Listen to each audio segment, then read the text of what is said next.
Episode 8, take 2. Yep. Fuckadoodles. We fucked up. No, we didn't. No, technology did. Yeah. We did all right. Yeah. We literally, every time we start the podcast, Gremlins. we have different issues to last time. If it was consistent problems, it would be fine. Yeah. But every time, it's like, you something new. figured that last one out? Well, we've got this new one for you. Yeah, and this time Mr. Lewis sounded like a Crime Watch victim trying to hide his identity. Yeah, you know, when they're blanked out and you just see like a silhouette of a person and they're like, I never touched her, I didn't know. I didn't know she was 14. Yeah. I didn't know she was 14. Yeah, so... when I picked her up from school, I mean work. Yeah, so we did the entire podcast, literally 90 minutes. Yeah, and then realised it was all fucked. Went to listen to it back, and in the first 30 seconds, your eyes got wide. Yeah. And your face went, oh no.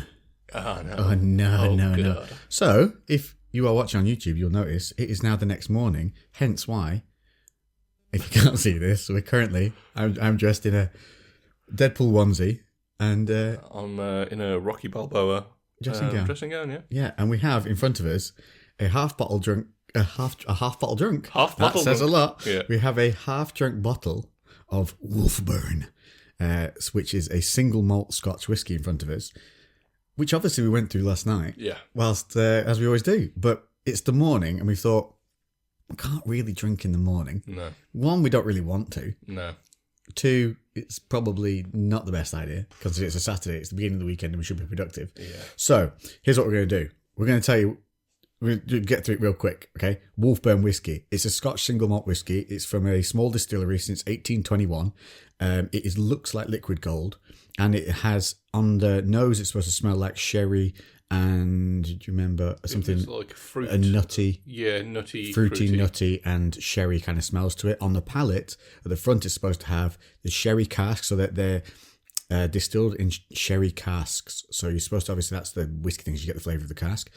And we tried it, and it's delightful. Yeah. We both were like, yeah, we're not really going to get any sherry. But we actually did. Yeah. It was quite noticeable. It was nice, little sweetness. The sherry and fruit flavour on the front of the tongue, and then you got a real nice whiskey. What we loved about this was it had no real oaky overtones. So if you don't like whiskies, Scottish whiskies particularly, because they're quite oaky, this is one to go for, because it really isn't. But what it does do is heat you. Yes. Yeah, there's some good warmth, but not in like a bad way. It's not a burn. Really nice warmth. Now, we had it with ice. Yeah. And then we got through the ice version of it, and we're like, oh yeah, lovely and warm. We got used to that. And then we poured a single without the ice, and it got chili hot. Yeah, it was hot. Yeah, actually literally spicy. Yes, yeah, spicy hot. So delightful. Meatball. So we have a single shot poured here, which, so I'm going to give you a little tip. I'm going to sod it. Here is to last night's podcast that died. Definitely not. In memory of that, just a little sip. It is smooth. It is very smooth. Sweet on the front. The heat comes, right, from the back of the throat over the roof of the mouth and then down the sides of my tongue. And then the heat just sits and just sits there. Yeah. But it's not unpleasant. It's not a burn. It's a heat. No. It's delicious. I love it. Oh, and just in case anyone's missing it, this is what you would have had last night. Yeah. Oh, yeah, it's got a cork. Because it was a good cork. It's a Scotch whisky with a cork, not a twist top, so we like that. Yeah. So here's our theory for the day. We can't drink this straight now because it's morning time. But what you can do, and what we have in front of us, is 2 tall espressos. Now, this is my morning coffee. Now, if you like coffees in the morning and you watch my stories from Instagram, you'll know that I have a little bit of routines. I've been having teas recently, which I haven't seen the coffees on there. But coffee at midday, here's what I do. Tall shot of an espresso. 1, like not heaped, just a flat teaspoon of brown cane sugar. Because that's what's designed for coffee. You need that brown raw cane sugar. And then I put just a teaspoon of what is actually buttermilk into it now. I used to put double cream. Then I accidentally bought this thing that's an alternative to double cream. Turns out it's made with buttermilk. Didn't know. They conned me into buying it because they made it look like double cream, and I bought it by accident.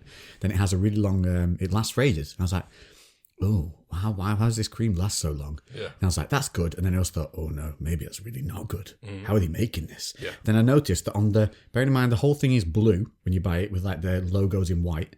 In blue writing on the blue, in probably like font 3, literally, it says alternative to cream Yeah. on it. I was like, you cheeky buggers. Sneaky And it's the little same company bastards. that make the double cream that I normally buy. Yeah. So that's why I just picked it up. But anyway, it's delicious. It's by Elmia or someone, is it? Is that the brand? I don't know what it's called. ELMEA maybe. It's like something the, like that. the most common cream brand, Find it whatever super it's easy. called. It's the double cream alternative, and honestly really good.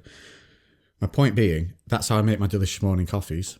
Okay, but we're gonna add our little shot of whiskey. You going for the whole shot? Yeah, I'm putting it all in. I'm gonna be gentle and I'll just put like half. Oh no, okay.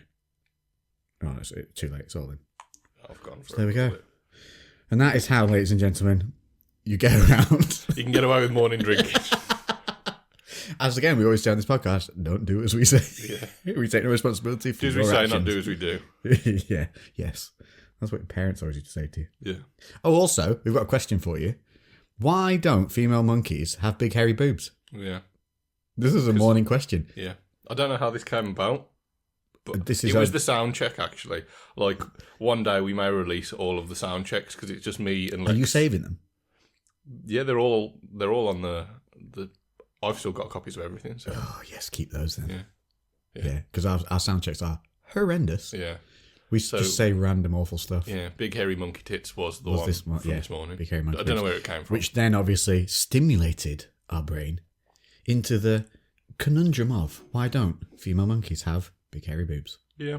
How funny would it be if monkeys started like caring Yeah. about how big their boobs were and stuff? Like imagine that became an evolutionary thing over time, as from seeing other people and humans having boob jobs. Yeah. And slowly monkeys just start getting concerned. Yeah. Start like padding their chests with leaves. Oh man. Yeah, it would be interesting. Have you ever seen that? What is it? There's the monkey that, or it's a chimp that has alopecia, and then Yes, it's like super jacked, Jesus. and but they're all super jacked, Yeah. but you just don't see how jacked they are because they're so hairy. Yeah, they're scary. Yeah. But they can literally pull your head off. Yeah. Like, they'll rip your face, literally rip your face off. There is, yeah. Isn't it funny that anything that we're more intelligent can pretty much kill us anyway?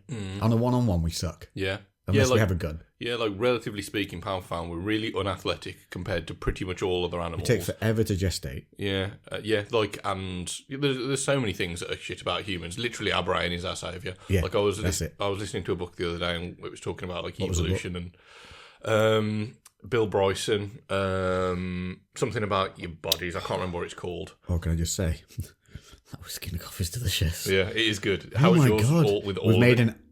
it should be technically an Irish coffee. Yeah, but it's not. It's a Scottish coffee because we put single malt Scotch whiskey in it. Oh, that's delicious. So yeah, if you are like some of you are doing, collecting the same things we drink, which is fucking cool, by the way. Wolfburn single malt Scotch whiskey actually comes in a really nice box as well. Yeah, which I had some. Oh, it's here. We are at some point, maybe episode 10, we're going to actually like try and review over like our favourites and pick kind of... Yeah, because some of you have been asking what was a favourite one so far. I think actually, so this morning, last night we put up some questions for you to ask. Obviously we answered some, and they're like, some of them are quite funny stories, and we can't retell them because it's not the same. Yeah. Because I will have heard yours and you will have heard mine, and the point is most of the time we haven't heard each other's. Yeah. So we did another new questions thing this morning. So what we'll do is we'll go back to the old questions now, the ones we didn't answer, and we'll do those. Yeah. And then at the end, in the last half an hour, I will launch the new questions and we'll get through them for the final part. But yeah, the Wolfburn thing, if you can see it on YouTube, you can see it here. It's like a matte, really, it's almost like a primer grey with rose gold pickups on it. It's really beautiful box that it comes in. It looks expensive. It does look expensive. I think it's not cheap though, but it's not super expensive either. But it's a premium looking brand. You got this from the dealer, right? This is from like a local dodgy whiskey dealer. Yeah. Oh yeah, who we described last night as, imagine a guy coming. It sounds like whiskey dealer. So we imagined a guy in a trench coat coming to the gate, just opening up his trench coat, clinking. Yeah. You want some whiskey? And then I, for some reason, had him covering his modesty with a bottle cap opener, like a big bottle cap opener. To which point we thought, why would a whiskey guy selling dodgy whiskey cover himself with a bottle cap opener? Because you don't need a bottle cap opener to open whiskies. But then we said that's probably overthinking the fact that you've got a nude whiskey dude selling you whiskey at the gate underneath your trench coat. Yeah. Which is probably why we got into monkey tits this morning so easily. Yeah. Because that is how our brains work. But yes, so the Wolfburn single malt Scotch whiskey, it comes in this lovely little box. You open up the main lid and then there's two, which we determined as being box flaps. Yeah, box flaps. Flaps for the box. Flaps for the box. As you open them up, they've got some nice little information about it. It's matured and bottled at Wolfburn Distillery in Thurso. I don't know how you say that. Thurso in Scotland. Double distilled in small stills for a fuller flavour. Then you just ease back the flaps and work your way deeper into the box. It's again, there's a nice bottle holder and it says little Instagram things, but very cool. I've just spotted a really cool question. Well, it's not. He even says not a question. Just wanted to say you're an inspiration. Love all that you do. Also, Wolfburn is in my hometown. Well, sick. Yeah, how cool's that? That's nice. Oh, that's because I could have put a picture of it up on Insta last night. Yeah. Oh, that's dope. Well, that's really nice to know it's actually a thing in a little town. C.Beg 93. Wow, that's cool. Lived in Wolfburn. So that is actually, we did determine, so far out of the whiskies, we think this is our favourite so far. Yeah. And that, even though the Buffalo Trace is lovely, we determined the Buffalo Trace is better if you're sat outside around a campfire on a cool evening, because it really does warm you and has a very strong cask and oaky taste to it. Whereas... This one's quite light, isn't it? Sorry, halfway through my sentence. Oh. That's a bit of He's gassy. Gassy today. This is why we don't do it in the morning. But yeah, we determined this one is just a really nice one for like any time. Yeah. And a really good one to ease you coming into whiskies. But here's a shocker with it: 46% volume. I know. It should blow your head off. Yeah, it goes down super smooth. Which is testament to how smooth that is. So there you go. That's our whiskey of the week. That's smooth. We're drinking it in the morning. That's smooth. It makes you become an alcoholic in the morning. We should probably stop saying that we're alcoholics. We're really not. Yeah. We only have these whiskies on the Friday night. Yeah, I and I'll maybe have that. like one during the week or something if I just feel really like I want to chill out and relax with a cigar or something. Yeah.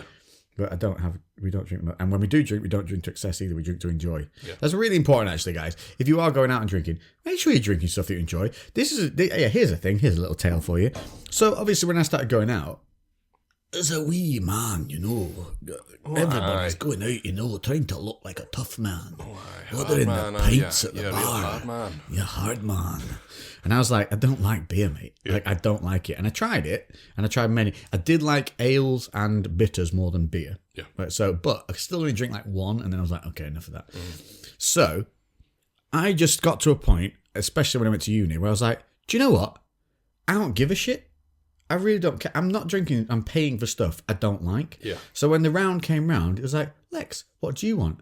And I would say, I'll have an apple teeny, please. I will have that apple teeny with extra teeny. JD from Scrubs. Light on the apple. Yeah. Yeah, honestly, that's what I would just say, well, I want either like something in blackcurrant or I'll just have some black. Yeah, vodka and cranberry juice. And bearing in mind, I was on the rugby team. Yeah. So they're all getting in pints of Guinness and stuff. And I was like, can I have a snake bite, please? Or I have the pink cider.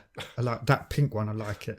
But no, like the more I like said it with confidence, the less people question me. Yeah. And it's only when you kind of like shy away from what you want. And if someone went, "What are you drinking that for?" And he's go, "Because I like it," and that tastes like fizzy piss. Yeah. Pointing at their beer, and they'd be like, "Oh, right. Yeah. Like, what are you going to do?" It does taste like fizzy piss. It does taste like fizzy piss, yeah. So I would literally it does. Oh, it's awful. I hate beer.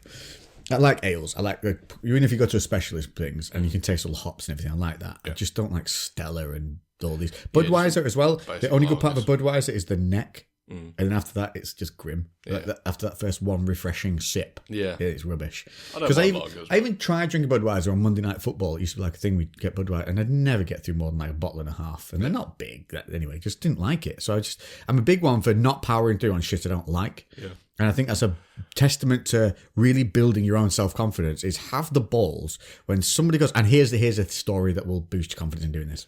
I went to a stag do. Yeah. Now stag do is like, lads.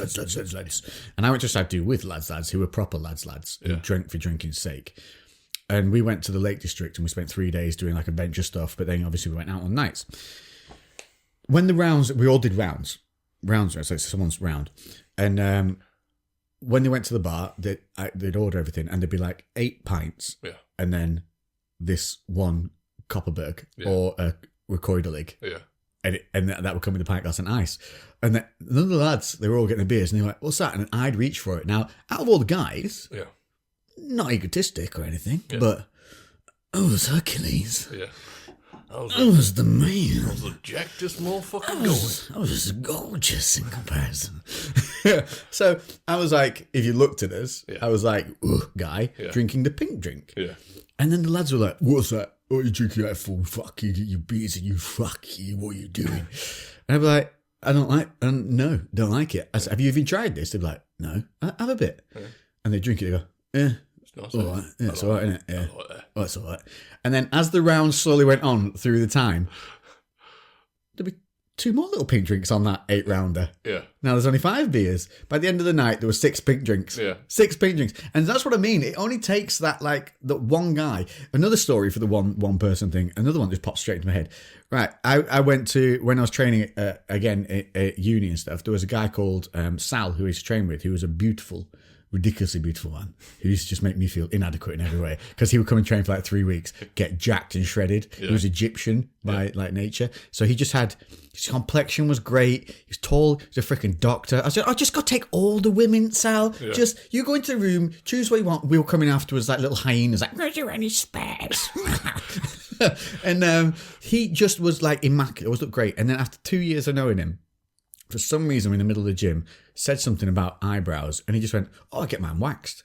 I was like, you son of a bitch. Oh, that was it. I was talking about the girl I was seeing at the time wanted to tweeze my eyebrows. Now, I wasn't into too much grooming at that stage. I was well into like hair and stuff, okay? But like the fine details of like lining, other than a barber lining my hair up or whatever, grooming as in my face and stuff like that. The most I did was shave body hair off because I just never liked it. Yeah. And I'm not that hairy anyway, so it's like not a big change. But he went, I had mine waxed. I was like, son of a bitch. You had me believing you were just naturally beautiful all this time. And then I went and so I was like, straight back, I was like, pluck away. Yeah. And honestly, the difference, see, if we took your eyebrow, now if you're not watching on YouTube, Mr. Lewis has some eyebrows. I got some big ones. Oh, there's some, you're lucky that they're even separated, to be fair. Actually, now I'm looking at them, that's not an eyebrow, that's like an eye shelf. It is. It's a thick old boy. They're thick. Yeah, if the rest of me. Now, if you do have your girthy. Everything on you's girthy. Thick like the rest of me. God damn it. You don't want to know the rest. I know. I hadn't even seen your calves raw until today. Yeah. And I've hidden mine as a result. Well, actually, I'm going to show you on YouTube now if you can see the difference between mine. There's a Lewis calf, which basically, if you're not watching, it looks like the lower part of Shrek's leg. And here's mine, nothing, and then right at the top, Mr. Potato Head calf. Like, what is going on with this? Hold on, he's not Mr. Potato Head anymore. Oh, sorry. Gender neutral, isn't it? It's just potato person. Oh, fuck off. I don't know what it's called. Fucking really? It's not Oh, Mr.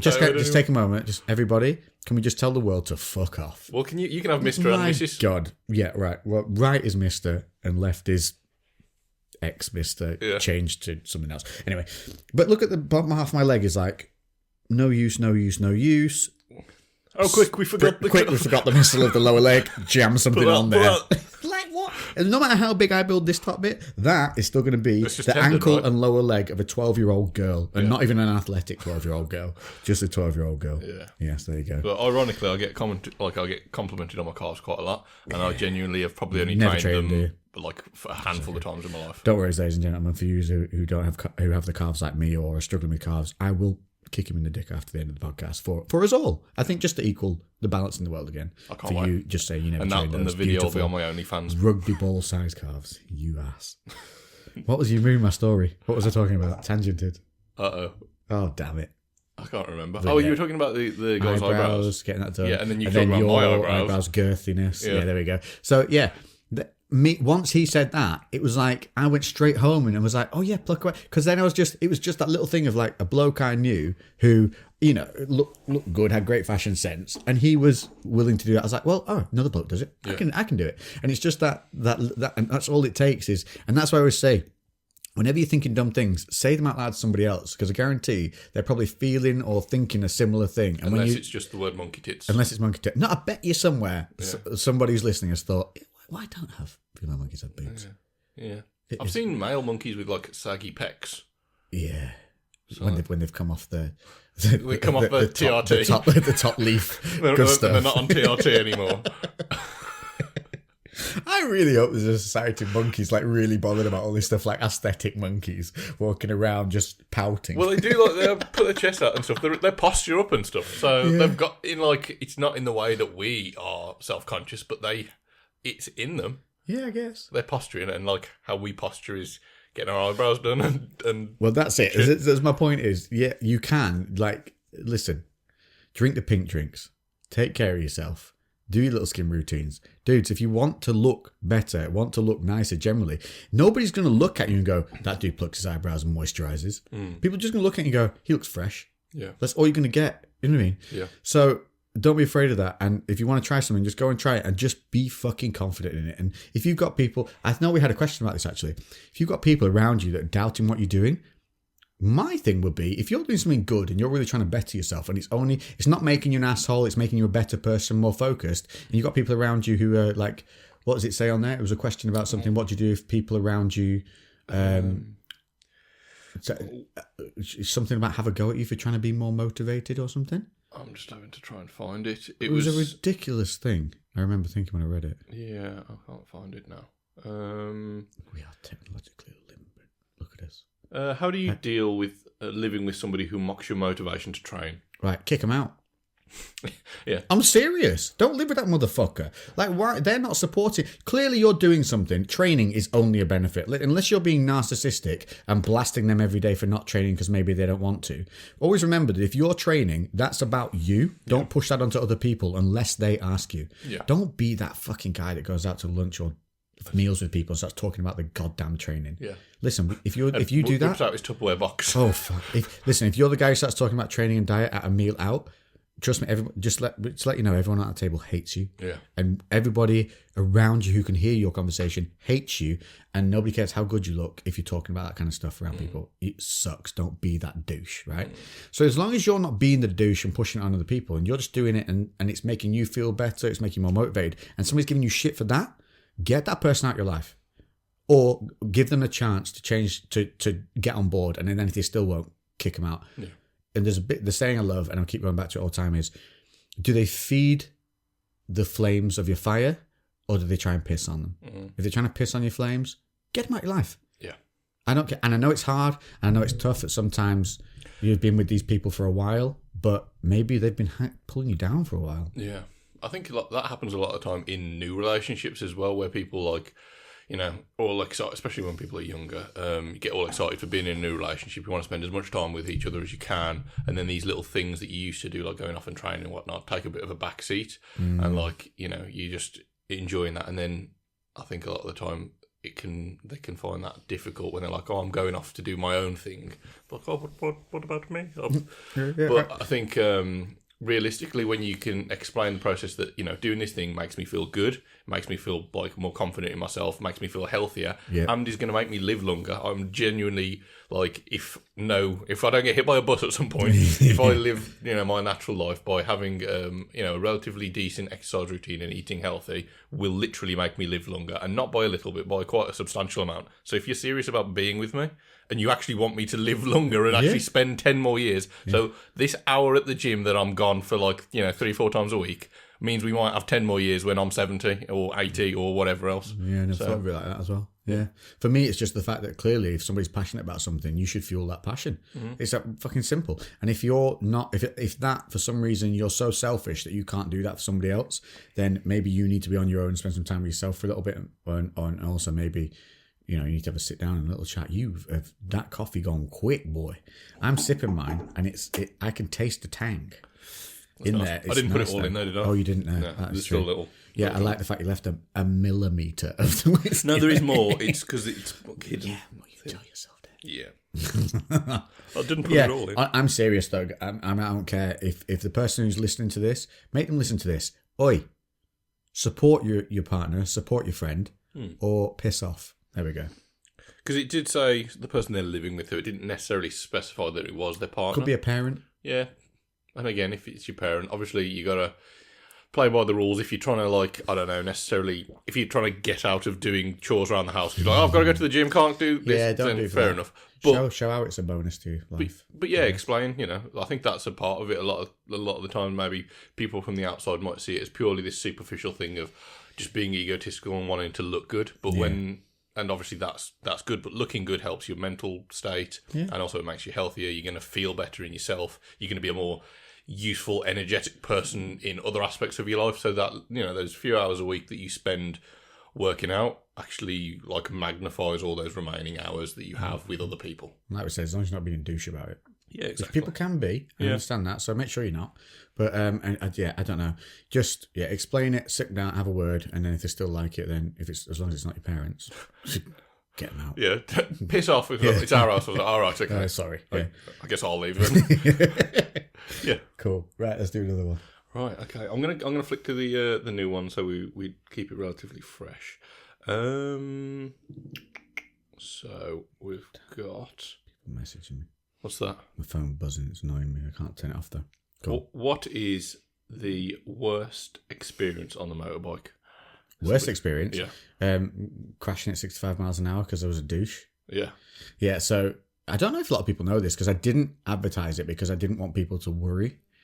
But basically, when I was coming back through the north of France, after riding all the way to Barcelona, and then this was like the final leg of the trip, the north of France is really boring.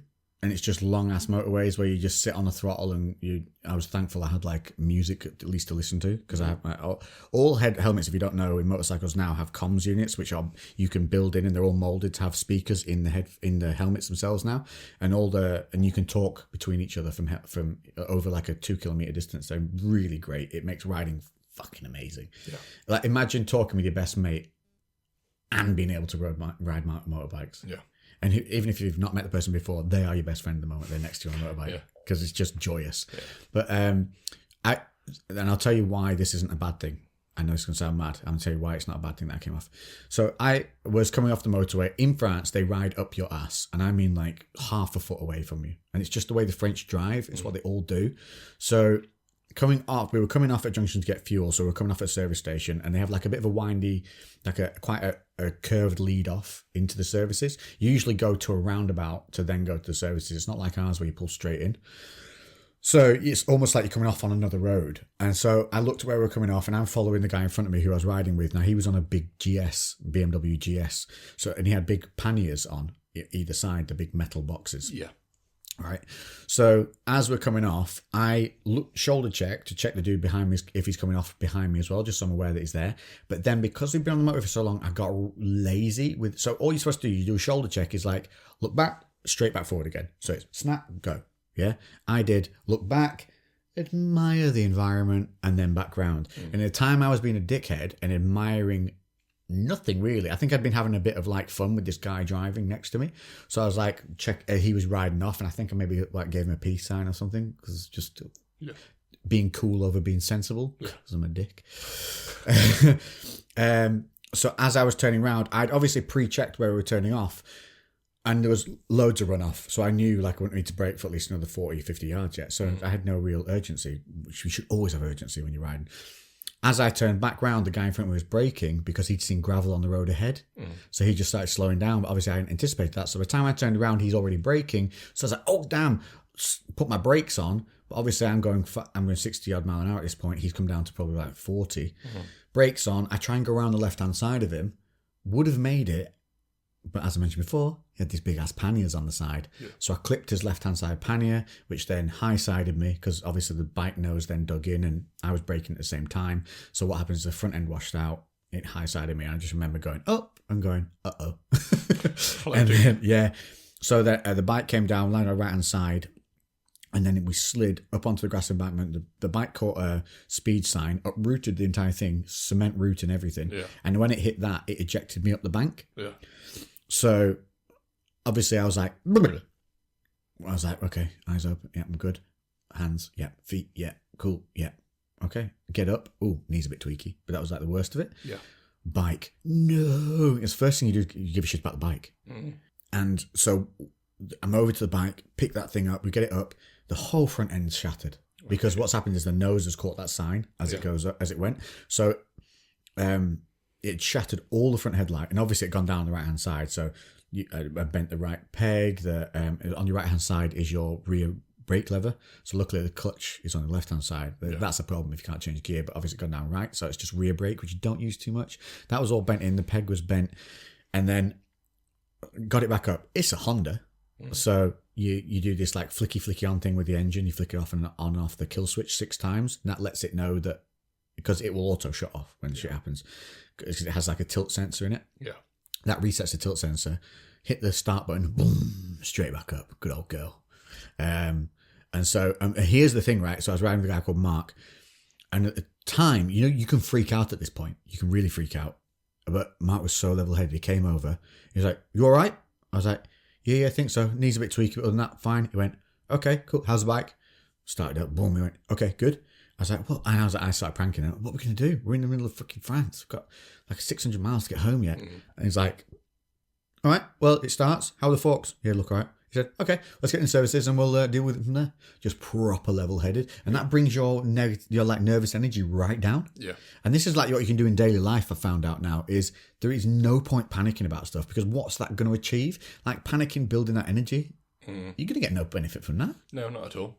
So him leveling me off was like, okay, cool, deal with the situation. We got it into the station. We ended up bungee cording the fairing back to the side, because obviously all the like bolt-on points had snapped, because they're just plastic, the fairings. Headlight, we duct taped right around the front of it to stop any more of the glass light buggering off. And I had like one little dim headlight on the left-hand side. The whole left-hand side of the bike was perfect. Just the right was buggered. But what happened is I had soft panniers on the bike. So that means you have like tail bags and a tank bag. And when the bike had gone over, it actually, so the exhaust was on the right-hand side, carbon exhaust, beautiful thing. The tank bag, it landed on the tank bag. So the tank bag on the back, the tank bags had kept the rear of the bike elevated, and they'd taken all the slide. Right. So all the slide was taken on the front of the fairing, the handle bar, which had bar ends on it, which are there to deal with that kind of shit. Sorry, my phone just disconnected from the camera there. Why? Honestly. We're so paranoid now. Yeah, we're so paranoid. It won't let me reconnect, so we're going to have to go off your timer, which you've got going on there, don't you? Yeah, so the panniers, my exhaust didn't have a scratch on it. My helmet, I was wearing a brand new Deadpool helmet. I got up, took that off, not a mark on it, hadn't nothing. I was like, yes! I was wearing like a fully, I never, ever, never fucking ride without head-to-toe armour. So even if you see me and you think I'm wearing boots and jeans, they're Kevlar jeans, there's armour in them, my boots are like steel shank soles on, they're full, I'm never not covered. But I was wearing full leathers when we were riding this. So the leathers were fucking fine, because they don't give a shit. Yeah. The top was a textile on the jacket. The whole shoulder was like ripped away, and you could just see the armour underneath on both the elbow all the way up to the shoulder. So it just completely taken all of the slide for me, like not gone through at all. And there was not a bruise on me, mate, not a mark, nothing. 6.5 came off, but that's why you wear the kit. Yes. And so we ended up doing that, and I rode that sucker 600 miles back home, as it was. Got it back home, and here's how I hid it. I made sure I took a break when I was coming back and to get a coffee, so I knew it'd be dark by the time I got back. Yeah. Which was sucked because I had no headlights, so I was following cars to get home. But it also meant when I got home, I could just slide the bike straight into the garage, left-hand side showing only, put the right-hand side against the wall, and told no one it happened, because I didn't want to worry anyone, because I was fine. Yeah. And here's the reason this was a good thing that it happened, right? It sounds awful, but the reason that happened was 120% my error. Completely and utterly avoidable. Yeah. So I had my come off, because they always say you're going to have an off. Yeah. Like with a car, you're always going to crash a car. Yeah. With a bike, you're always going to have an off. If you wear all the right kit and everything, hopefully you get away with it. And I did. And the reason I was back on that bike in 30 minutes, one, because Mark brought my level down. Yeah. And he was just like, well, we've got to get home. I was like, yeah, we do. And he was like, right, we'll just take it easy. And we were going up with 40 miles an hour. All good? Yeah, obviously we've got the comms going. 50 miles an hour? All good? Yep, no shakes, all good. 60? Yep. 70? Oh, we're good. Okay, any problems, you just let me know. I was like, sweet. And that was it. We were back up to 80 mile an hour straight on the motorway within literally 30 minutes of having a 65 mile an hour crash. And then I remember saying to him down the thing about 20, 25 minutes down the motorway, I was like, Mark, he's like, yeah. Is it bad that what just happened and I don't give a shit? And he was like, nope, back on the horse. Yeah. Just that was his attitude. And without him being there, I genuinely think I would have been a bit more flustered about the whole thing. Yeah. But him grounding me like that was brilliant. And that's what I'm saying about, if you don't have people around you that do that for you, get rid of them. Yeah. If they're amping up your worry and amping up the negative things in your life, fucking get rid of those people, man. Because the difference good people can make is literally life-changing. Yeah. Literally life-changing. But yeah, that was the worst experience that I had on a bike. But again, the reason it was good is because in my head, it was completely avoidable. Yes. And that's why I have no fear from it happening, because I can never let that happen again. Yeah. You learned that lesson now. Learned it in the worst way possible, but learned it. and I was lucky, and now I am super vigilant. I think that always does happen, doesn't it? Like sometimes you do have to learn that lesson the hard way for it really to sink in properly, and especially really something like that. Like I remember when I first started driving, and didn't crash fortunately, but I had like a close call and shit myself, and then from that point on, my driving was always better from that point on, and this was within weeks of, or like maybe months of passing. It is daft. We have to learn that lesson, but when you do have it and you have that like close call, it does buck your fucking ideas up, doesn't it? It really does, and it does. But anyway, that goes for everything, though, doesn't it? But can I just say that was one bad experience against 1,000 amazing experiences. And I do what I do as safely as I can do it. And again, like I said, that was utterly and completely my fault. I should have not spent the extra 2 seconds looking around me and had my focus back, especially coming off at a junction. Yeah. The last thing you should be doing is being lazy, but it was just because we've been sat for hours and hours just trooping along. Yeah. I just switched off.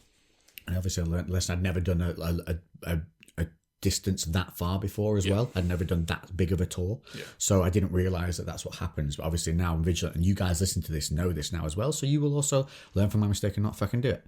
Yeah. Looking cool on the back is really good, but that doesn't power. Don't let that overpower the fact of just paying the fucking attention rather than trying to look cool to other people. Well, that's a good experience and a bad experience in a sense. On that one thing on that entire trip is not the memory of my trip. The memory of that trip for me is riding through the Pyrenees mountains, arriving at a seaside village, flying drones against seagulls that were trying to attack it, losing a mate for 14 hours in Barcelona where we had no phone, and they're my memories. That one incident is not the highlight of that trip, which tells you a lot about the fact I was riding for 10 days and that doesn't really enter in the top 10 of what happened. Yeah. So that's cool, man. Pros over cons, completely and utterly. But, should we get another question? Yes, go. So this is we had a very similar question yesterday, and it's just thoughts and experiences on meditation. So we did talk about this. Oh, we did, we covered this. Yeah. Listen, so what are your experiences? What do you do? So for me, at the moment I'm using the app called what's it? Thoughtful. Is that what it's called? No, it's Headspace. Headspace, that's the one. Yes.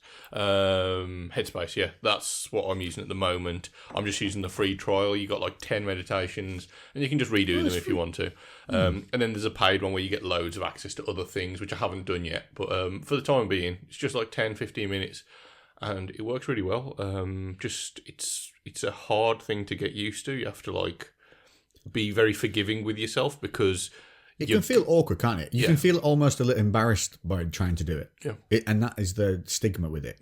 Like blokes like, fuck meditation, hippie crap. Yeah. Realistically, because like meditation now, I think people have this connotation of like someone sitting cross-legged with their fingers like that and trying to levitate or some shit. In some teepee somewhere. Yeah, whereas like realistically, what meditation is just doing your best to actively clear your mind. And quiet the mind. Yeah, just for a limited amount of time. And it's once you do that and you can start to like kind of turn that on with like relative consistency, you start to realize how much control you have over your mental energy, and you're like, okay, you can. So when you do have a moment where you feel like you're getting worked up, you're like, it's okay. You disconnect and you look at yourself almost from a third person. You're like, okay, why am I panicking? What's going on? Yeah. And it just gives you that ability, and I think that is more the reality of it. Just gives you more control over your own emotions. Yeah, my personal experience with it is that, well, here's a one for you. If you have not joined my morning playlist on Spotify, make sure you do that.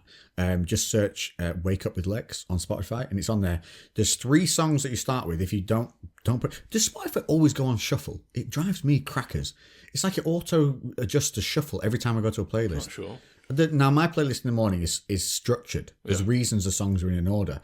The first 3 songs are to wake you up, to make you feel good. They're great songs like Frank Sinatra and some other really great beats. But it's 3 songs, and in that time, the idea is as you get up, make your bed, go downstairs and get a coffee on the go. And there's enough time in those 3 songs. I think I said 3 thongs. 3 thongs. There's enough time in those 3 thongs to get that done. And then the 4th track on there, I think it's the 4th track, is an Alan Watts 11 or 12 minute meditation.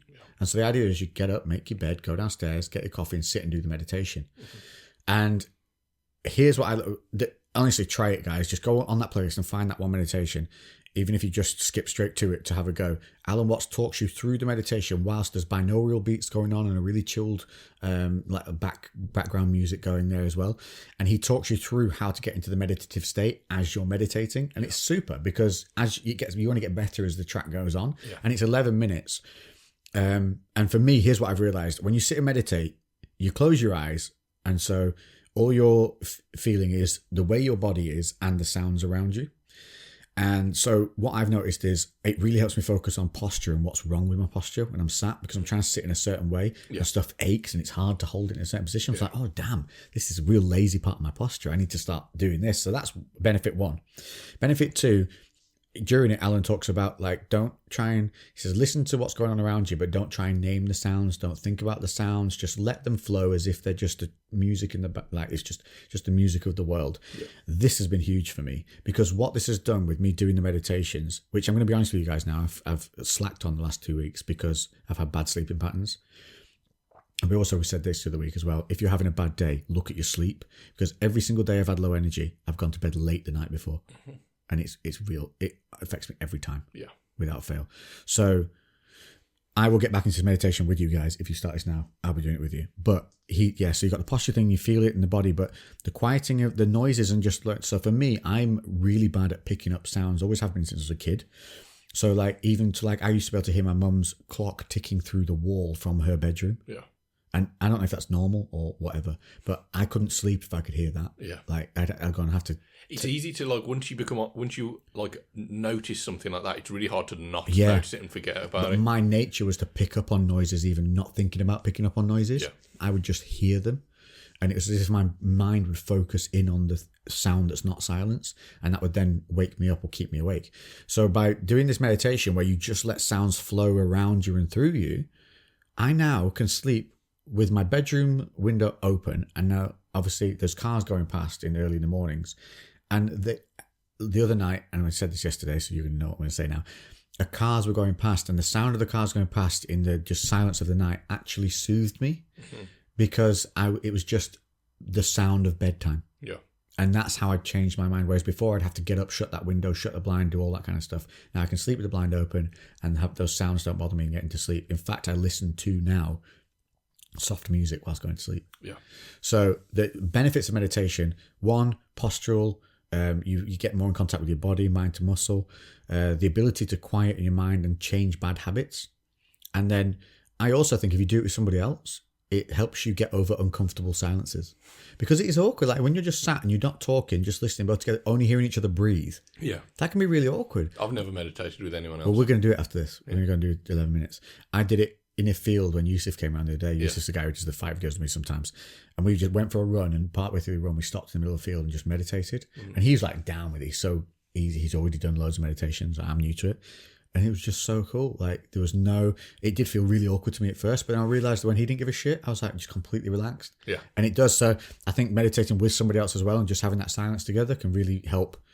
If you live together, maybe it can help grow a better bond, or just stop you feeling awkward about silences. Yeah. Honestly, the benefits of it. The only reason we put it as being like a hippie-ish thing to do is because that's the only way we've ever seen it. Yeah, it's been like misrepresented for a long time, I think. I don't even think misrepresented. It's just that they're an extreme, aren't they? Yeah. Like they're super into nature, touching the earth, but they do it all day, every day. That's their life. So it's like looking at a bodybuilder in the Olympia and saying, "Well, I don't want to do that." Yeah. Like you fucking could anyway. You know what I mean? You're never going to be that. It's finding that middle ground. Yeah. What's realistic and what's like that sweet spot between like you get lots of the benefits, but without having to dedicate your life towards the one little aspect of something. And so I would 100% always. I would just, at no point would anyone say, "Do you not recommend would you not recommend meditation?" At no point ever in my life do I feel like I'd say, "Yeah, I don't recommend it." Yeah, no, it's literally, I think pretty much everybody could benefit from that. 100%. It just calms your mind. Really does. Really good. So yeah, that was a good question. So what we got here? How do you start building your own business and making your own plans? Like, how do you get started with that? I think the key point of that. Haven't we done this though? Because we talked about you starting your business and not having any knowledge. Yeah, I think like just as a real quick summary of it, I just say that it's such a big question. That is huge. I think when getting started, start writing shit down. Like, don't just have ideas and just passively just let them come and go. Start making notes. Start actually actively planning stuff out. Look at, like, depending on what the business is, look at expenses, look at other businesses that do something similar to what you want to do, and start getting shit on paper or typed up on the computer, preferably on paper somewhere where it's lying around so you can see it. Maybe get a journal, write down those notes. Yeah, put it on your fridge, literally, like, fucking anywhere where you can, like, make notes and make something visible, and then you can start to identify areas where you need to dig deeper to learn more. Whether that be looking on YouTube for videos on, certain aspects of business, like how to set up Shopify, or, getting books on how to set up different businesses in different formats and whatnot. There's fuckloads of information everywhere, but literally the first step, and you have no idea how powerful it is until you've actually done it, is start writing something down about it and start actually physically, like, take that thought and then put it into paper, because then it is a physical thing. The process is started. It goes to what we said before about task lists, doesn't it? You need to, and it's the same thing of being realistic as well. Like, you get people who say, I want to be a property developer. You're like, okay, cool. How are you going to go about that? And they go, well, I'll buy a small property. Like, oh, you think that's step one? Yeah. Like, you dumb. Yeah. Oh, you dumb. Yeah. Like, people assume that they skip like 10 steps, assuming that's the first step. So you have to go through those finer details. So if you want to set up your own business, you're going to have to look at, right, what business sector you're in. Is social media a benefit to it? Are you going to need a website? How, you can do all these things. So you can build your own website. So go look into that. Are you capable of doing that? If you're not, how else are you going to fund having that? Because you're going to need it. Is it suitable currently for you to do this with your lifestyle? Can you afford to do it right now? Because if you can't, you need to be in a job. You need to get a job that funds your current ability to have a roof over your head and food in your belly whilst you work on the other project. Yeah, and you could start building up a business plan. Even so, like, I would recommend everyone getting a business plan. So that is basically the plan of the business, how it's going to run, how it's going to operate, all the moving parts of it. Because, one, if you want funding, you need a business plan to get any money from a bank or an investor. So they're not going to look at you unless you've got a business plan. Yeah. And even if you don't need that funding, if it's something that you can start with minimal, initial outlay, still do it, because you need that. Like, you need to be able to look at everything, because there's so many, depending on the business, there's so many fucking moving parts that you cannot retain every bit of information from every single moving part of your business. Not a chance, yeah. All in your head at once, while still learning other things and while making mistakes and while changing, because that process will constantly change, even when that business is up and running. The process is, like, I'm over 3 years into the business that I've got. Is it 4? Fuck knows, I don't know. And things are still changing constantly, and we're still, like, getting rid of old systems and putting new systems in place. Pretty much everything that we did at day one doesn't happen now. Yeah, and that's another thing, is you're not going to be perfect out the gate either. You're going to learn a lot on the way. You're going to make mistakes, and that's fine. Like, you don't get better without making mistakes. No. So that's all good. But I think just make sure you're safeguarded. Make sure, there's always, you're going to have roof over your head, food in your belly. Like, when I wanted to start something new that was going to take most of my assets, I moved back home. I did it twice. Yeah, moved back home. I'm lucky my mum was, cool with that. Yeah, I did the same. That's what I did, because that was what I needed to do to get to what I wanted to be doing. So again, it's like, what sacrifices are you willing to make to get where you want to be? And I'm not talking about, caveman sacrifices, like, no friends, no sleep, work to death. Because, that's the extreme again. You got to find that balance, but you are going to have 16-hour days. It's going to be a reality. But I'm tell you one thing, you're not going to mind doing it. Yeah. You don't care when you're working for yourself and you put those hours in. You don't care, because you're doing it for you. Yeah. So don't be afraid of that. Yeah, and I think that's a thing. I saw something the other day. Somebody asked Elon Musk, because, like, any words of motivation for entrepreneurs. And then he answered, if you need words of motivation, you shouldn't be an entrepreneur. Very good. And I was like, that's fucking true. Because there's no one to pat you on your back when you're doing this on your own. Yeah, be aware of that. It's nobody kicking you out of bed in the morning. Nobody dragging you up saying you've got to do work. Yeah. And that is going to be one of the hardest things you'll face. Yeah, and that's fine. Like, not everyone is going to want to do that, enjoy that, is capable of doing that. And that's cool. You don't have to be. But if you feel like you need those words of motivation, I 100% agree. You probably, by getting into some kind of entrepreneurial venture, it's probably the wrong thing for you, because that's on you. It's literally just all on you. So if you ain't got that fire already, maybe do something different. 100% agree, mate. 100% agree. And also understand, when you look at people launching businesses on Instagram, they're not just doing it in the 3 weeks you've seen them talk about it. It's been going on. So I've got Reckless Designs, which is going to be... So I've done clothing before. I'm relaunching as a brand new company, Reckless Designs, and this is a step up in level. You know, I've got investors with it. We're doing full... Like, it's designed by people who make stuff for ASOS and other things like that. Like, it's legit, like, everything's serious. And this has been in the works since last year. And it's only going to be coming out like midway through this year. So you're talking about a year's worth of development just to have these things done. Yeah. You know, and that costs time and money during that year where you're making nothing back. So you be realistic. You don't think of something and within 3 months it'd be a thing. It's just not how it works. Yeah. So that realistic timelines as well. Okay, I think we answered that. That's cool. Yeah, no, that is... We didn't make that too boring either, I don't think. No, not at all. Monkey tits. It reminded me of a question that we had yesterday. I can't remember what it was now. When we were talking about something in there, I can't remember what it was now. In the meantime, while I'm trying to figure it out, there's one that's just a nice, simple one. What is your least favourite back movement to do? Oh, and do you know? Why don't here's you a funny thing. That wasn't a fart. That was me scratching the chair in case that picked it was that a up. fart. I can smell it. You had Indian 3 days ago. I did actually. Did you? Yeah, my mate came around and said hello. I hadn't seen him in years. My barber from up north, Harris. Some of you guys will remember him in the YouTube videos. He was the guy that shaved my beard off for me. And then also, Harris is the reason I have a beard, you know? Yeah. He so when I went in, I'd grown a load of stubble out, and he was like, "Do you want me to line that up for you and keep it?" Because I used to just go in and get clean shaved all the time with him, like cutthroat. And I'd be like, "Yeah, all right then." And so he lined it up, and I really liked I'd never had my stubble lined up before and like shaped. And then slowly from that, I ended up growing a beard, which is now this. Yeah, so Harris is actually the fundamental reason I have one. But what did I say about that? Well, it was... Least favourite back movement? Yeah, least favourite. Barber from that. I have no fucking clue, mate. What was that about? There was purpose behind it. Anyway, it's gone. Sorry, folks. Oh, you said you farted. You didn't fart, but I said you farted, and then about the Indian. Oh, Indian. Oh, yeah, so he came down, and his wife had cooked these gorgeous 3 Indian meals. One was... like a chicken shishlak or something. And then the other one was, she did a Moroccan lamb tagine. Ooh. Oh my God.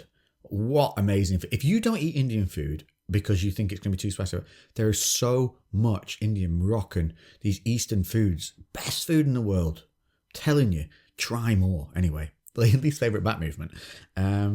I used to really, really hate close grip lat pull downs because I just used to never be able to feel them on my back. It always burned my forearms out and stuff. And now, love them. Fun fact, I used to hate training back in general, and it's one of my best features. But the reason I used to hate it was because my forearms and biceps would hurt first. Yeah, same. I get that still. Well, the way the back body works is whatever burns out first, that's the pain you're going to feel because you can only feel one pain at once. Here's a fun fact. So if we fall out and I get a group of mates together and jump you on a night and I'm like, take this, Mr. Lewis. Yeah. We trip you up and we all have a good kicking at you. And you're like, please stop kicking me. I'm like, shut up, cough boy. And I'm kicking you and just hoofing you. Yeah. And you're like, no, please don't. I'm so beautiful. And shut up and kick you in the eyebrow. You beautiful bastard. Girthy eyebrows. And girthy cut. So we're kicking your eyebrows and your calves in real nice. Yeah. And there's 3 of us doing it. So you're like, kick. And you're like, no. And then you think, I can only feel one of every three of these kicks in the middle of it. Because obviously you're intellectual. That's what I think about, That's what happens when people, But that is why. So what happens is when a pain hits, boom, our system spikes. You feel that pain. But in the reset time, you can't feel anything else. So if your forearms and biceps are constantly spiking that system, bang, bang, bang, you can't feel the back pain kicking in. Yeah. And so... I would constantly feel this burnout in my forearms and biceps and would get mad and would try and lift through it. So it would turn out like I'd leave the gym thinking I had the worst back day ever because I couldn't feel my back hurting at all. Yeah. I would wake up the next day crippled because I was training back through its own pain that I couldn't feel. Yeah, I know what you mean. So I actually ended up developing really good back as a result of this forearm and bicep pain. Right, okay. Yeah, I have a similar thing. I really don't like training back at the moment. That's probably my least favourite thing to train just because of that exact reason. Forearms feel like they're about to pop. Yeah. And I'm just like, I never feel anything. The contraction always feels kind of crappy. And but for me, my back is a lagging body part, probably comparatively to everything else. So, I don't know. But who cares? I can't see it. It's not me. That's the worst part about it. Mine's decent and I never get to look at it. Stupid thing. That's why we need an owl head. Yes, yeah. That's our next Just to look at our evolutionary own step backs. for just egotism. Yeah. Just vanity is 360-degree twisting heads. I'd say for me, and I've never actually done it, but I just don't really see the point of it. I'm kind of somebody who favours. I don't like movements that just disregard load. So it's so light and fluffy that you're like. What are we talking about? So like movement in general. Which one you don't like? So it's the lat pull down. That's the we're talking about lat pull down. But where you do single arm, one arm at a time and leave the other one. That's a great movement. See, I've never done it, but I'm just like. Right, here's the reason that's a great movement. Not going to be able to do much. It's not about the weight. Yeah. It's about making each side work independently, whilst one side actively rests in a static hold. Yeah. The other one lifts, because if you try it, you'll see. Whichever side you're pulling in with, the other side that's supposed to be rigid and stable will try and pull in a little bit as well. Yeah. And what that does is it means that you're not able to separate left from right. Yeah. And by doing that movement and doing it over and over, you begin to separate left from right, which then when you go and do the big heavy movements allows you to feel left to right much more. So it's almost like a builder movement. I was going to say, I've seen a lot of legit lifters do it. I just see it and I'm like, that looks stupid. Well, I had a gimpy left shoulder and full left side hinge, hitched up. And that movement really helped me reconnect with that left side, which... Maybe I'll give it a try, but yeah, who am I to give advice on that? Because all my back movements are shit. Yeah, weird one. Back, used to hate it. One of the best parts. Actually really enjoy it now. Yeah, that's fair enough. I think back is a funny one for a lot of people as well, isn't it? I know a lot of people that just... You can't see it. Yeah, and no the mirror visual. A pump in your back is different to a pump in other places. Yeah. Because you can't flex your I back just like feel you can flex. thick. Yeah. Once I've done back, I feel like, yes. You know, like somebody had hit you with a pool cue and it just snap off your back. Yeah, you feel, total back. Just bend around. How much time we got left on a dumb recorder? I think we're okay, mate. We got about 2.5 minutes, mate. Okay. We're still okay. We'll keep it recording. Crack on, next question, and we'll get 2 minutes. This was a good one from yesterday. Why is everyone such a wanker? My answer to this one yesterday, why is everyone such a wanker? It's not that there are more wankers in the world. It's just that the wankers now have more of a voice because there's social media. So you just hear or see more of the wankers than you used to. But the world is still a great and bright and vibrant place full of lovely people. Yeah. So don't focus on the wankers. Mute their stories. Don't follow them. And carry on your merry way. It is easy to, you can have, I bet you get this, whether you're obviously detached from it now, but putting yourself out on social media, you can get 100 great comments and then one person will say something negative, and it's so easy to feel like you've fucked something up or you're focusing on that negative. Where they say in terms of emotion, it takes 14 positive comments to balance one negative. Yeah. Which is crazy. Yeah, it's just, I suppose that's that natural fight or flight inside us that when we see something negative, it's really bad, but then we doubt all the hundreds of good things that we get. Maybe actively start putting more value into those positive comments that you see, really start appreciating them and reply back to them. Yeah. Yeah, really appreciate it. Yeah, there you go. You can add more weight to those positive Add more weight comments. to those and just don't respond to the negative ones unless you're going to say something really funny back. I love to just say something ridiculous back and just cut them off completely. Yeah. Just cut the balls off straight away. Cool beans. So we got a question here. What is the most amount of muscle loss due to an injury? All of it. Yeah. Literally, if you're buggered, say you I think this. Let's say you blow out both both your Achilles tendons, you're going to lose everything, because you're going to not be able to train. I think this is specific to you though. Oh, me and you. It's have you had an injury? How much muscle loss? I would say when I really hurt my shoulder. So you can see there's pictures of me at I think it's the fourth body power I do with Gymshark, and I'm jacked and shredded. And then you look at me the year before, and I'm nowhere near the same. There's a year's difference. That's because in that year, my shoulder healed and I was able to do pressing motions again properly. And it just blew my upper... If you look at my torso and everything, that's not much different, but it's just my chest, shoulders, traps areas, all that is just way better. Yeah. So proportionately... And obviously I was able to do better, heavier bicep curls and stuff like that because negatives used to kill me. The negative of reps used to really hurt my shoulder. Yeah. So when that healed up, that was different. So I would say the difference of that was probably about 4 or 5 kilos. Yeah. It was a fair wallop that I was able to go up. Oh, that was a funny noise. What was that? That was the alarm going off because I never researched it. Oh, because there we go. So I think the most I've lost, and it's probably 2 things. 1, you can't train the same because you get hurt, and 2, you get a bit demotivated, so your diet tends to take a bit of a nosedive too. You tend to look a bit... You can't put that same intensity in, you are going to lose it. But the thing that probably 8 pounds. The thing that's hard to quantify as well is like, because there's so much other factors that goes into it, like glycogen in the muscle and whatnot. Glycogen retention. You can look super flat and be actually lighter, but then how much of that is actual muscle tissue? Do you know what I mean? Whether that muscle tissue's gone. If you start a diet and you in the first week, like, I lost 4 pounds, you lost 3 pounds of water weight pretty much, because if you've gone on a diet at the same time that you're doing this, you are reducing basically the amount of glycogen in your system. And the reason we look full when we're full of glycogen is because with every, I want to say molecule, I think that's the right word, of glycogen, you pull in a molecule of water. So it's like gram for gram. Every gram of glycogen pulls in a mil of water into the muscle. So obviously, the less glycogen you got, less water in the muscle, less full, less round you're going to look. Yeah. So handy hint, when you lose weight in that first week, it's not all fat loss or anything. It's just it's a hard one to say. And also that's the thing with an injury, and when that kind of drops off you, it'll come back really quickly. So it's not even worth. It's not even worth worrying about. My shoulder healed. Like, I think I've been able. I'd say I've been at a good 90-ish% training ability now, and it's been for the last 6 months. I now am a solid 83 kilo, like, even if I'm a bit lazy. Yeah. Whereas before I was rocking at like 78. Yeah. And now I'm holding at 83 easy. And that's simply because my movements are stronger. I'm not even moving a lot more weight. I'm just moving it better. Yeah. And I'm able to focus it more. And there's less focus on my shoulder not hurting, trying to make that not hurt. Yeah. So it's huge differences when you come back through. Like, literally as if, like, you could look at differences and be like, he started taking something. No, motherfuckers, the guy's just healed. Yeah. And he's able to train properly again, dipshits. If you can't train properly, you are going to lose. I had somebody the other day ask if I started taking something. I was like, oh, yes, that's like the ultimate compliment. It is a compliment. Yeah. It is a compliment. Yeah. And even when I train, like, I will... You've seen me pre-training and mid-training, haven't you? I'm a different human with a pump on. It's almost retarded, the difference. Yeah. So obviously a lot of people online and social see me mid-session or during those sessions. So for me, I can understand why someone looking at me mid-session would think, oh, he's on everything. He's on all the good. Yeah, but I'd be like, okay, come back in 60 minutes, mate. When I'm flat. A pump makes a huge difference. Huge. And lighting, and there's so many other things.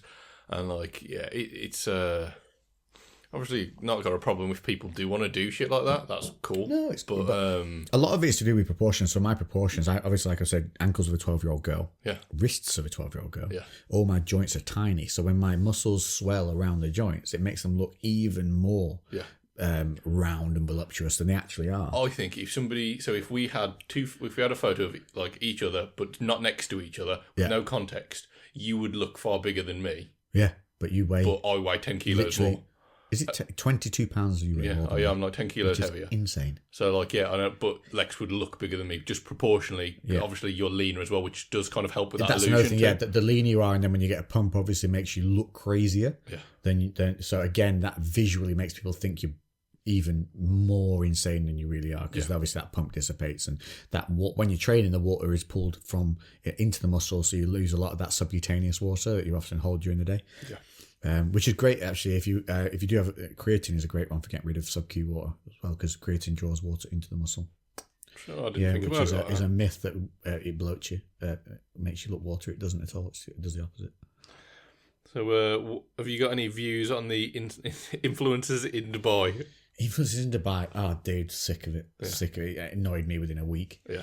I just don't know. I like seeing real stuff, and when I see random people gathering in a certain spot for no other reason than because other people are doing it, it's no longer real to me. It's constructed. Well, they all fled there with COVID as well, didn't they? So like everyone just kind of disappeared. It was the only place you could go and train. And I understand, like, if you were suffering and you were like, sod this, and that was the place you could go and train, that's cool. But like, if you... I don't like the way that Dubai glamorizes everything. I think it's a real... People put it out there as if it's, hey, cool, look at this. But what you're doing is you're putting out all this stuff that's cool in a time where people can't do fuck all. Yeah. So you're making them feel worse. Like, what are you doing?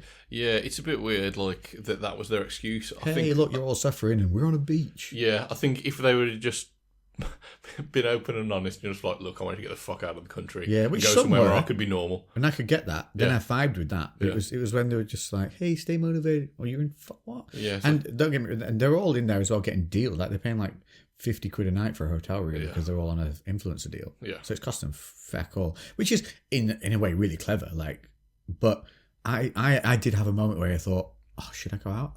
And then I thought, no, because Dubai does nothing for me. I have no interest in going there. Yeah. I love history and I love going and being able to explore historical things, and Dubai is all brand new. Yeah, it's brand new. So it doesn't appeal to me at all, and it seems really superficial.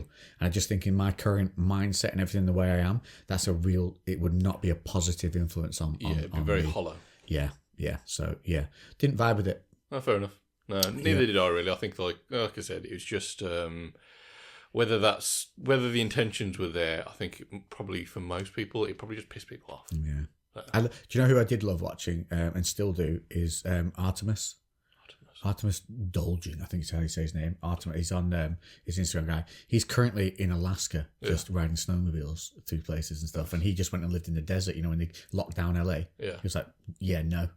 Just took a bench and weights and a mobile home out into the desert. Yeah. And just like, fuck lot of you. Yeah. And a bike. So he just went riding and just trained out in the desert. I was like, now that I can vibe with. Yeah, that's pretty cool. Really cool.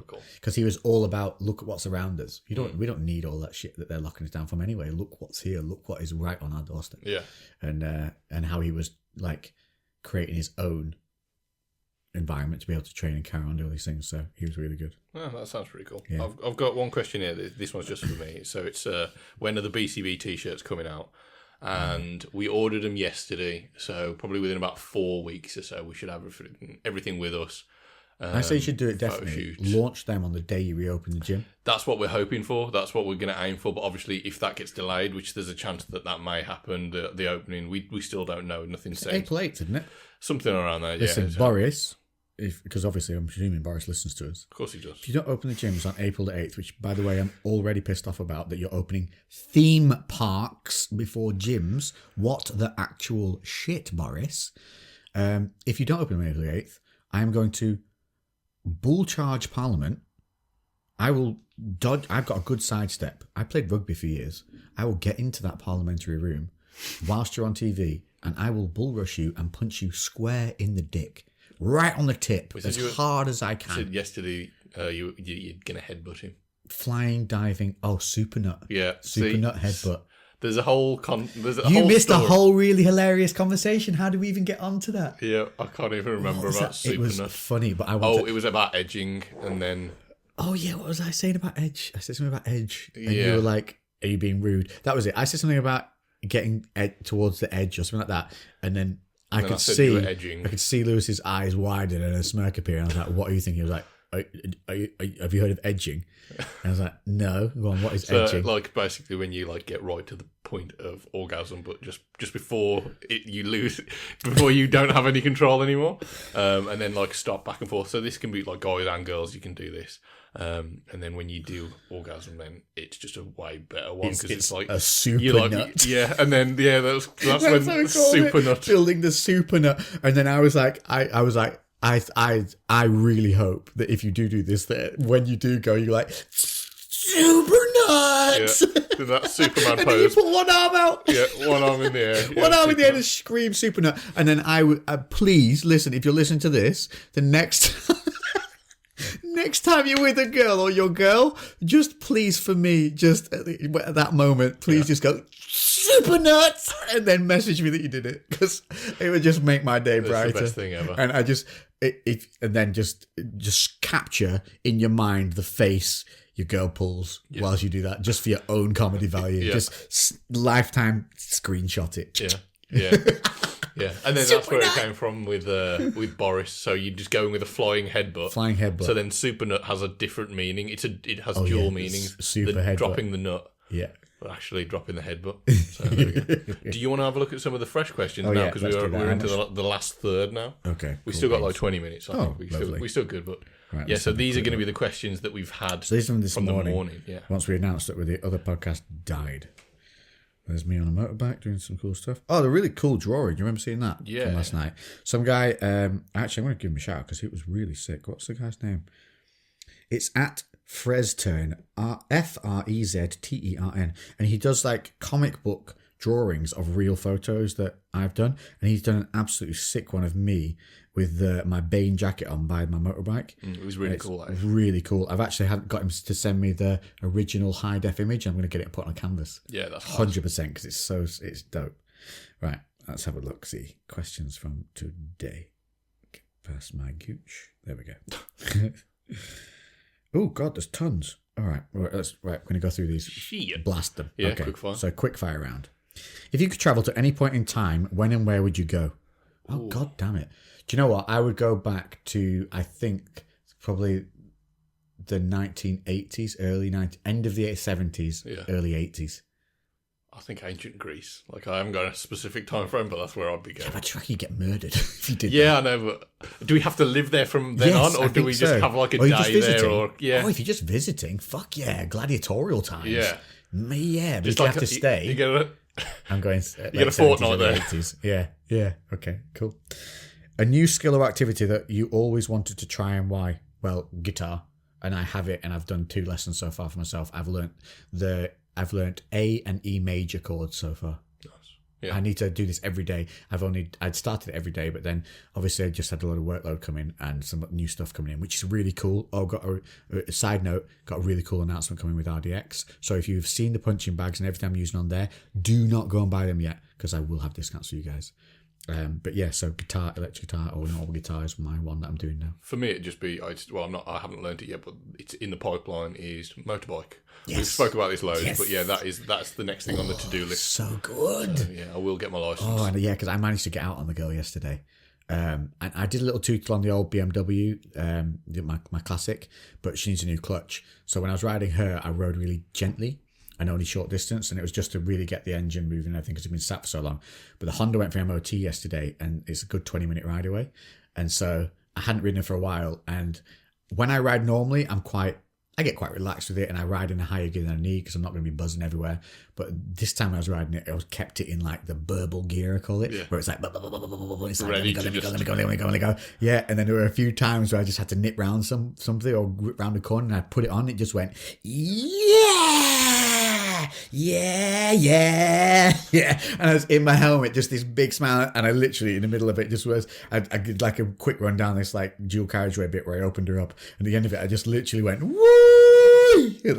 Proper just sheer enjoyment. Fuck, I love riding. And that, we had a question actually, like clearing minds and stuff in the morning at the meditation. Yeah. If you're feeling bad, we had a really good suggestion actually, and I don't want to skip this. If you're feeling a little bit unmotivated and down, like you've got maybe overloaded with tasks you don't want to do that are boring, we said, and you're like me, quite hands-on. Go and do a task that's like a bit more manual that you know you're going to enjoy first in the day. Yeah. And that will often clear your mind and set you up for doing the stuff that's less manual and maybe is a bit more boring. That's assuming that you have a predisposition to liking manual tasks. Basically, whatever task you've got, or the task for the day, pick the one that you probably are going to do the best at, and then knock that one out first. Feel good, build the positive momentum, and then move on to the other tasks which you might be shitter at and might require a lot more effort and motivation. Or like we said before as well, if you feel real shitty about it, get outside. Because it's the four walls of the house can often make you feel really glum because it's the same environment, same view. That's why the fresh air in the morning is so important. Yeah. Because it opens you up to the world again, makes you, new day, you know? And the thing for me is motorbikes is just so leveling. Get on that bike, ride it for a couple hours, come back, I feel like a new man. Yeah. Oh, so good. Can't wait. I'm looking forward to it. Honestly, mate, so good. Especially with the comms, because you can imagine this dumb conversation we're having now, but we have it while riding motorbikes. That'd be amazing. Imagine if we could record one of those. We probably could. Yeah. Oh, there's a challenge. Yeah. You have to pass your test. The podcast on the you get booked in. There's going to be a flood of it, you know. I know, mate. You get CBT done. You got that last 2 years. Get that done easy. That's just a fun day. Around on like 125s. Okay. How did you get out of the 9-to-5 job?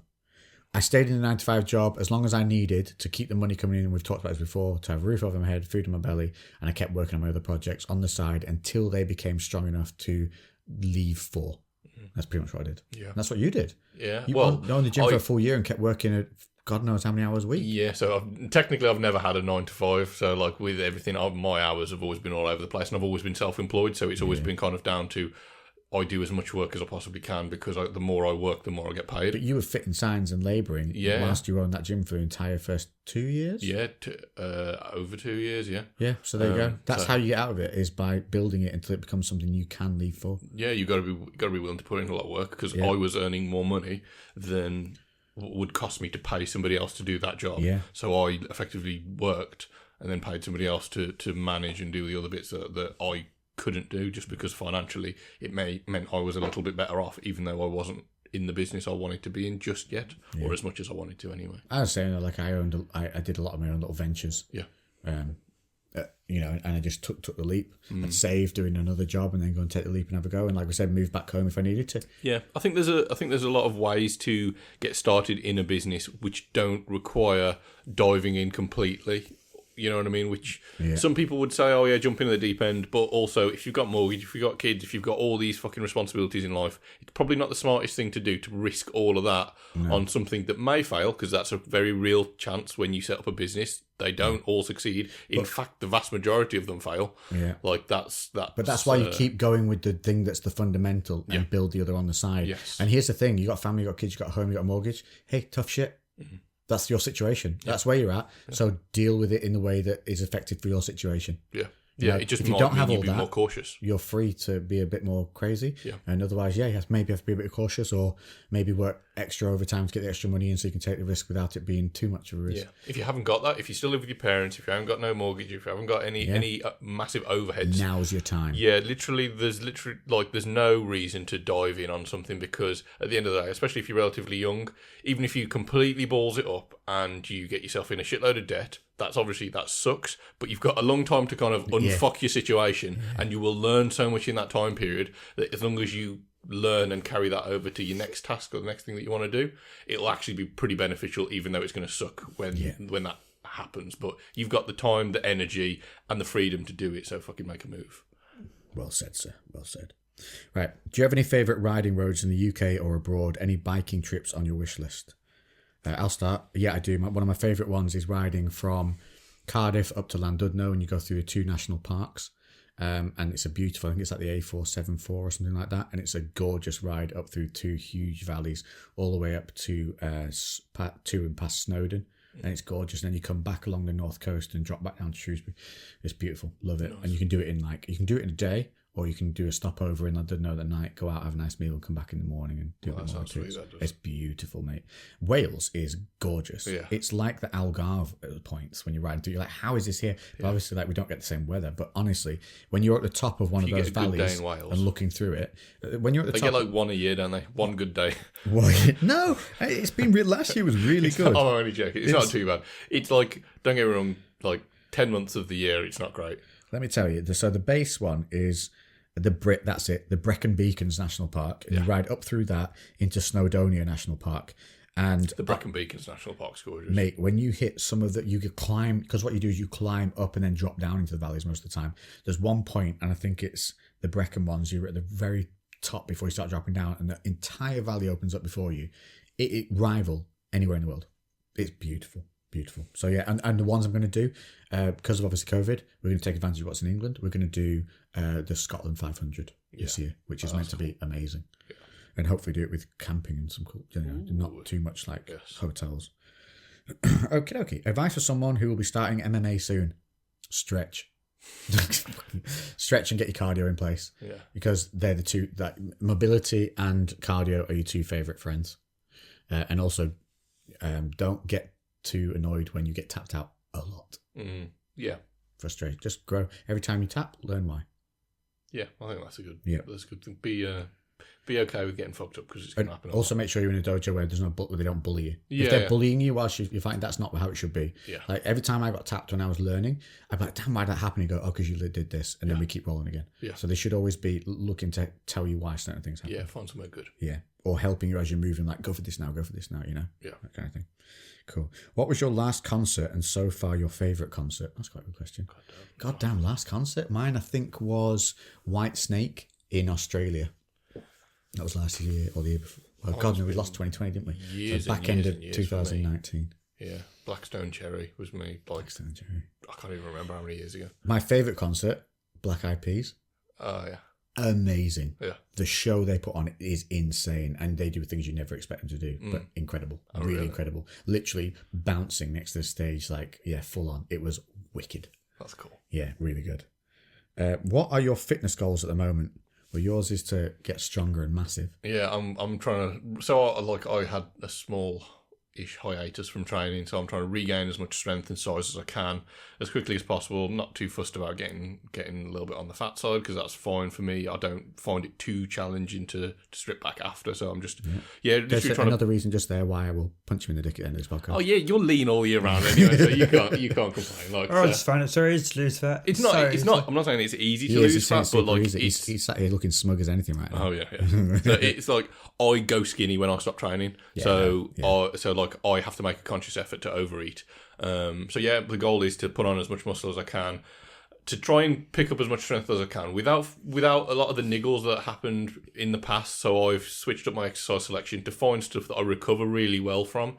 And don't get me wrong, I will go back to some of the other things eventually, but right now I'm just enjoying feeling really good, letting like a good amount of weight be moved and not feeling like I've been hit by a truck the next day. Yeah. Because that's always great. I'm working, I'm just happy that my shoulder's fixed now, so I'm working back through all my basic movements, getting back into my high frequency training, and I'm rebuilding my mechanics. Shitter with COVID is basically my legs are melting because I can't train legs properly. So I'm going to get to barbell, and I'm going to be working legs twice a week there, using their specialist equipment, and really focusing on rebuilding that like from hip down to foot mechanics, because that's where there's a lot of errors going on there. So that's my goals. Yeah, we should get a leg session in when we're back. Yes, 100%. And then hospital the next day. Awesome is just one comment. I don't think they realised it was a question section. Just awesome, a wolf and a bicep. Thank you. I can't even say that. Yalda Banu. There we go. UFC predictions for tonight. Oh, we've said this. We think the only way that Adesanya's winning is he keeps away and he wins on points. Yeah, point scores, keeps his distance. Well, not necessarily keeps his distance, but just manages the distance very well, which he's good at. Stays elusive, just gets points. I can't see him being able to he's not knock him out. But what's the bloke called? Jan Blachowicz. Jan Blachowicz, yeah. We did both say, though, we are rooting for Jan. Yeah, I do like Jan. We just like this thought. You know, he's a comeback hero. He's a proper. Is heavyweight? Light heavyweight, isn't it? He's a proper light heavyweight. He's fun to watch. He's a hard hitter. And I don't know. I'm just rooting for him. I don't know why. I think maybe because Adesanya's already got the belt from the division below. So I don't know. Yeah, and I'm just rooting for him. I don't know. That's my gut instinct. Is I'm rooting for him. Yeah, I'm saying as well. Like I like Adesanya, but I feel like he too often slips past confidence to just arrogant and cocky, and then that really puts me off. I do like. Like, don't get me wrong, McGregor's amazing and he's hilarious. He does it in a different way, though, doesn't he? He does it as almost a caricature of himself. Yeah, whereas Adesanya doesn't do that. Yeah, and it's a little bit off-putting he sometimes. He said some stuff in the octagon afterwards where I've gone like, oh, shut up. Yes, yeah. But then he said some other stuff that's really almost like, you are a fighter's fighter. Yeah, like some stuff feels really, really genuine, and then others doesn't. Yeah. It feels a little bit manufactured. He is incredible. Yeah. Oh yeah, he's incredible. Crazy good. But for some reason, we're both rooting for Yeah, and then we've got Amanda Nunes. And, Nunes. We're taking Nunes. I don't even remember what her name is now. Tall, tattooed girl who's a genuine threat, but I just don't think. I think she's so rangy. So rangy. I think even with the girl being as tall as she is, she's crazy. And she's like 6 foot or something. I'm not sure. She's really, really tall. I just think Nunes still outpowers her. Right. I just do. Yeah, I can't even remember the woman that she's fighting, but we're very bad. Nunes is so dominant. Right. I can't see anyone beating her. Next question: how was filming a morning podcast so far? Pretty cool. Yeah, it's not too bad actually. It's quite. It makes us feel quite productive in the morning. Yeah. Any sneak peek at BCB t-shirt release date? We've already talked about that one. Listen, Brett, that was the same question you've asked before. Brett is killing the question game. I know. He's always on it. It's like he's made it his mission in life to be the question kid. Yeah, that's good though. Yeah, well done you. Who was Big Spoon? We swap. What would you be? I'm a fidget, so we'll swap. I need to turn over every hour. So you'd have to be a Big Spoon then. I'm quite happy on one side. There you go. Yeah, there we go. Big Spoon. I'll Big Spoon. I don't mind that. Who asked that? It was Hargreaves Liam. Yeah, that's the manager of the gym. Have you ever developed a bad relationship with food dieting from being so strict? Yes, I definitely had an eating disorder at one point where I was obsessed with food. I would take chicken breasts wrapped in tin foil in my pocket to nightclubs with me during university. Because I didn't want to miss a meal because I was awake longer. I had to eat my chicken breast. And which is obsessive. And is that a chicken breast in your pocket, or are you just pleased to see me? No, it's a chicken breast.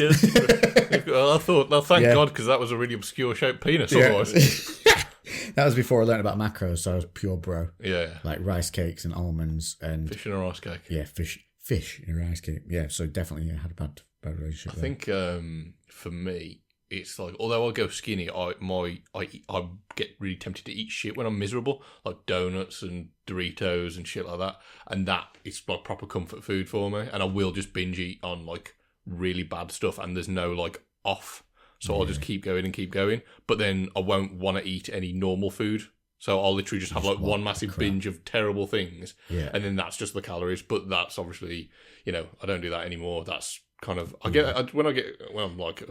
Following macros is the greatest thing you can do because it gives you food balance and life balance, and it takes away any guilt of food, and it removes guilt from food and replaces it with just biological knowledge. Yeah, and that is the most important thing you can do.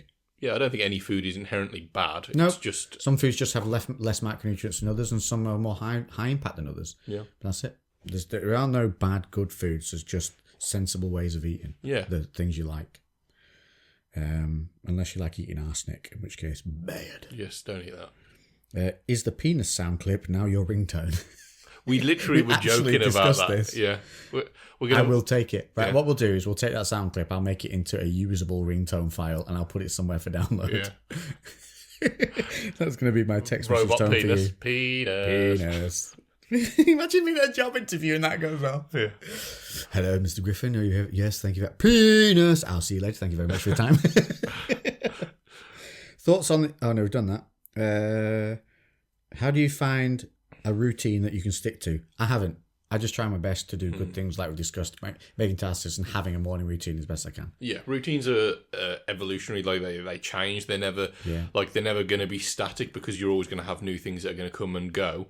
And what used to work is not necessarily going to. And you're going to, in a perfect situation, if you are the most on the ball person ever, you can constantly be like almost split testing your routine. So you can try ones, see how they work, try a different one, see how that works.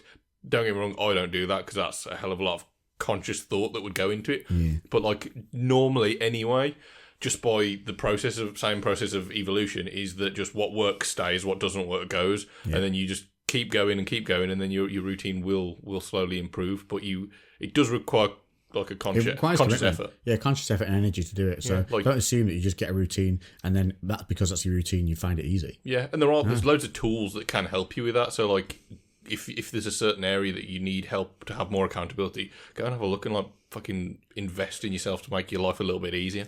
Yeah, do. Yeah, buy the stuff that helps you do the good things. Invest in yourself is one of the best things you can do. Fuck buying that pair of trainers that you've seen loads of influencers wear and buy something useful. People don't invest in themselves. Like if they really don't. If you can get spend online £120 on a pair of trainers, but then you'll quibble about spending £80 on like a microphone. Yeah, exactly. It's daft. Or like there's that many like online courses and stuff like that where you can educate yourself to do something better, and people are going to see these courses and some of them they drop down to stupid prices. They're like £20 for a course that will educate you on how to use X amount of software or whatever else, and people like bicker about that. When was the last time you actually spent money on educating yourself and getting better at something? Like when the fuck did you last do that? Very good point. So if you're not doing that, get on doing it.